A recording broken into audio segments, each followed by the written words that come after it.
মালটা যে তুই চুরি করেছিস, এই মালটা তো বেচা লাগবে, এটা তোর কাছে রেখে দিলে হবে না। কিন্তু এটি যে দোকানদারের কাছে বিক্রি করবি, এই বিক্রি করতে গেলে যা যা বলা লাগবে তার একটা উদাহরণ তোরা আমারে দে।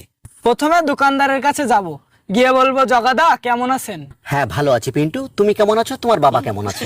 জগাদা আমার বউ প্রেগনেন্ট, খুবই অসুস্থ, এখনই ডাক্তার বাড়ি নিয়ে যাই দিলে টাকার প্রয়োজন, এই জন্য কিছু টাকা দেন জগাদা।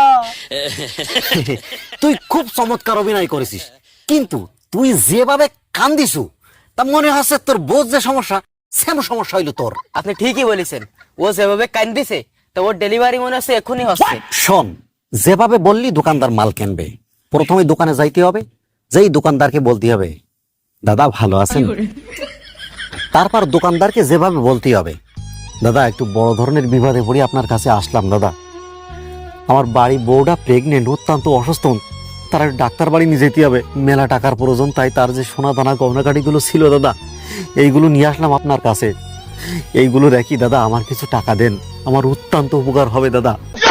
দোকানদারের কাছে ঠিক এইভাবে বলতে হবে, তাহলে দোকানদার এতে বিন্দু মাত্র সন্দেহ করতে পারবে না। হ্যাঁ ঠিক আছে। ঠিক আছে, তাহলে তুই এবার বল।